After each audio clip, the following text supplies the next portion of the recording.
This podcast is produced in collaboration with Radio SAWT. Hello and bonjour from Le Zadig. This is Sophia and Rayanne with Kimi and Lisa Marie working behind the scenes. And welcome to the very first edition of La Destinée.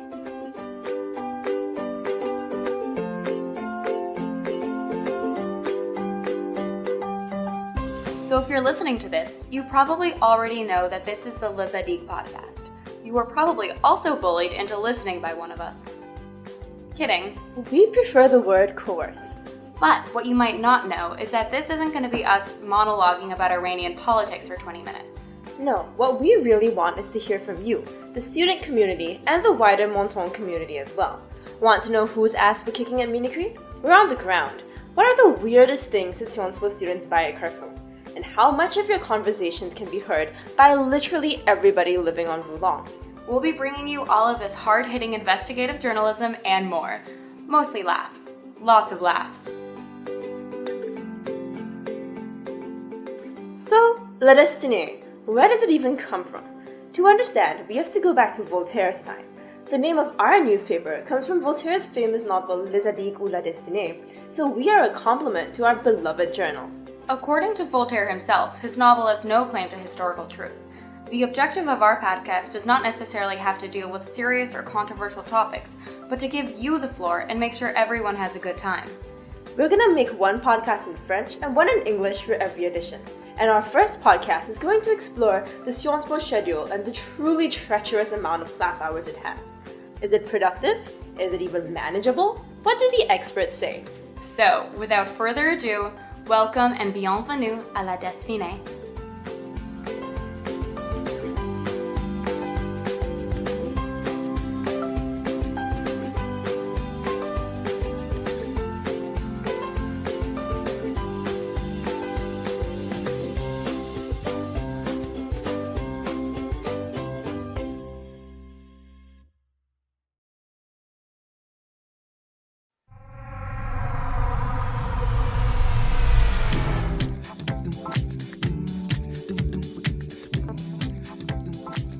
So, we're recording this right now on a Wednesday during lunch, and you might be wondering, why are these girls taking their lunch hour instead of delving into the same pasta dish every week, but, recording a podcast? And the reason for that is because a lot of our schedules are so packed that we don't really have time to work around them or to pursue our own activities or interests. Yeah, we occasionally have up to 10 hours a day from 8 a.m. to 8 p.m. On top of that, we have our associations, people have sports, not us, but other people have sports. You have internships, that side of things, as well as all your homework. So it gets a lot at times, and this is normal for most Sciences Po students.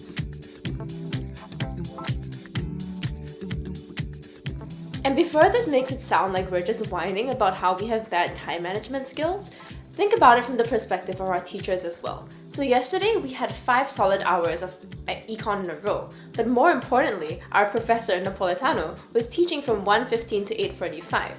And if it's bad for us to just sit there and copy down what he's saying, imagine how much worse it is for him to talk for like 7 hours straight. And we talked to several teachers at the school as well as other teachers in France and other places who spoke about how it just was unproductive both for the students and the teachers, because at a certain point the students just zone off. They stop concentrating and they're not really retaining any of the information, and the teacher can tell, and it gets more frustrating for literally everybody involved. So the main question here is it feasible to manage all the class hours on top of associations, homework, and God forbid an actual social life? We've talked to some 2As to figure out the key to surviving those long Sciences Po days.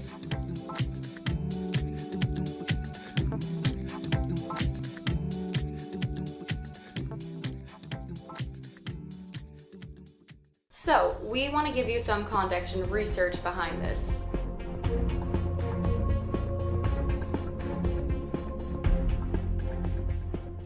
For example, there's a study that was recently conducted by Le Figaro, which compared the amount of hours at work at different schools and universities, and showed that students who worked the most were students in like medical schools and other large schools like Sciences Po.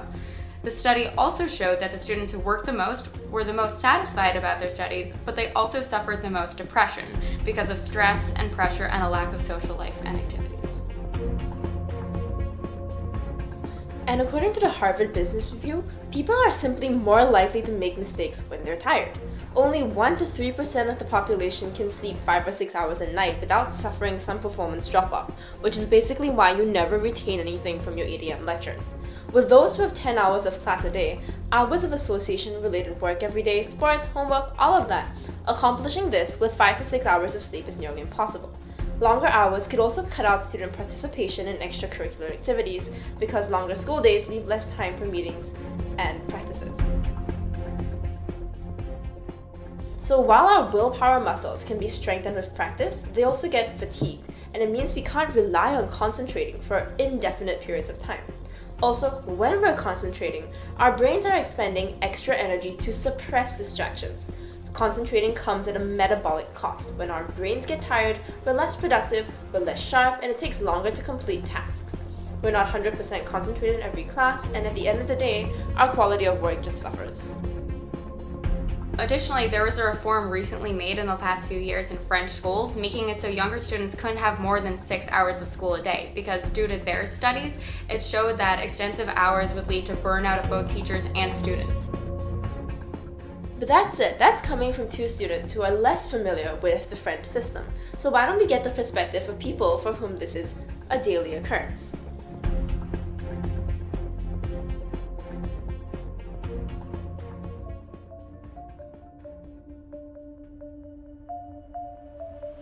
Hey Madison, Hey, tell me about the hours of Séance Pub. Do you find it productive? I have to say that I don't really find the 4-hour lectures particularly productive, because even if it's an interesting topic, after maybe 2.5 hours, that would be the maximum time that any human being could concentrate on something, no matter how interested they are. And in general, I'd say we spend a lot of time in class, which takes away from the time outside of class where we could be more reflective. So I think that in general, we do spend too much time in class and not enough time on our personal reflections in general. How do you find it manageable with sports, associations, other things? Are you able to manage all of it? Do you have any hints for 1As on how to do it all? Yeah, well, I don't think anyone really manages it all. Personally, I like to do sports. Sports help me manage because they help me de-stress, and I'm always more productive when I come home from sports practices. As far as associations, I think that we put a lot of responsibility on 2As in a sense. It's a lot as a sophomore in university to have the sole responsibility for an organization like TEDx, like the BDE, BDS, MedMun. So I think that in general, you just sort of have to try to keep your head above water as much as possible, and you're never going to have enough time to, you're always going to have work to do, so you have to take time to enjoy yourself, to go to the party or, go for a hike or something like that. Do you have any more hints? Any advice? So some of us 1As have about 10 to 11-hour days, several days a week. Do you think that Séance Po should make any reforms? Do you think that it's a scheduling issue, or do you think that that's good for us as students to kind of just power through? I don't really think it's good for you as students because, like I said, I don't think you can focus on material for that long. However, I think it is good for you as a person. So when you go into the workplace, I don't know, a lot of French students haven't had as much work experience, but a lot of the American ones have. And personally, I've worked 10, 11 plus hour days on my feet as a waitress or that sort of thing. So when it's sort of, I don't know, I guess once you've done it in class, then it's not, you're like, well, I can do something intellectual for that long, so then you're prepared for anything. And I think it prepares you, to be more of a, not a harder worker, but you just sort of have lower standards for how people should treat you, which is maybe not necessarily a good thing, but it does prepare you for the real world.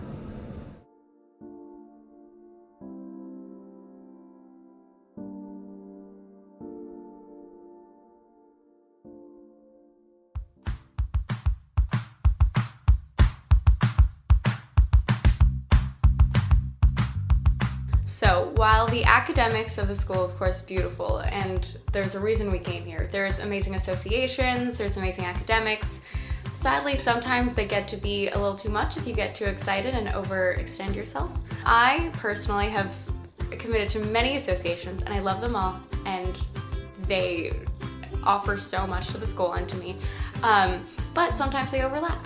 And I have to miss meetings because I'll be at another association, or I'll have to take photos for one thing because I promised to do that instead of going to a different meeting, and then that starts to pile up pretty quickly, and it gets difficult on top of accomplishing all your homework and a social life, if that's even possible at that point. And if you go to even the Sciences Po Facebook page, you might notice that every photo looks kind of similar because nearly everybody at the school has their profile picture taken by me. So it gets a lot of times, and I am not unfamiliar with the occasional breakdown due to time over commitment and lack of sleep. But it's one of those things that you kind of just have to manage or figure out your priorities, I believe, and that's exactly what the 2As told us. It's just you have to figure out what's most important to you and decide that.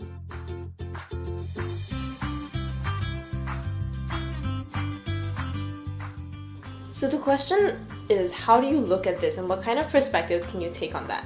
So the administration obviously is going to feed you the same thing about how, all of this is down to your choices. What kind of things do you prioritize, and at the end of the day, what is your academic project at Sciences Po?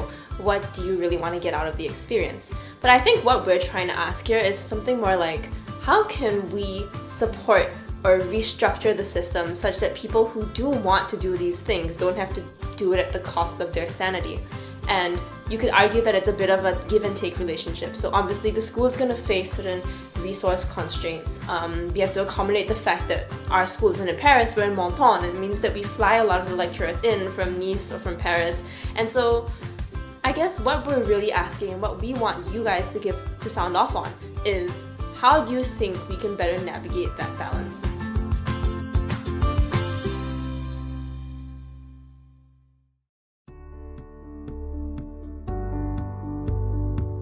We talked to some experts in the education field about the topic, and here's what they said.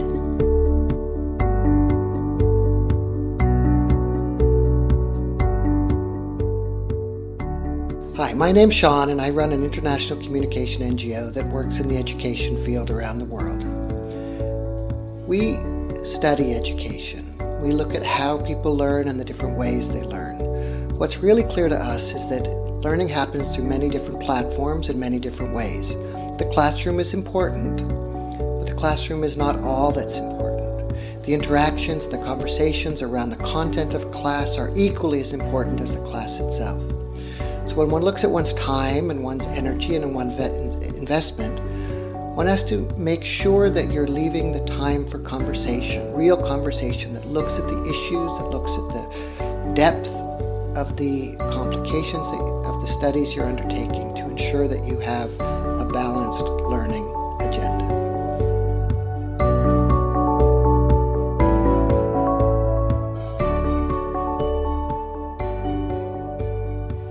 So, we want to hear from you. Send us your horror stories, send us your advice, tell us how you manage these treacherous hours. You can reply in the comments or send us a DM. Let us know.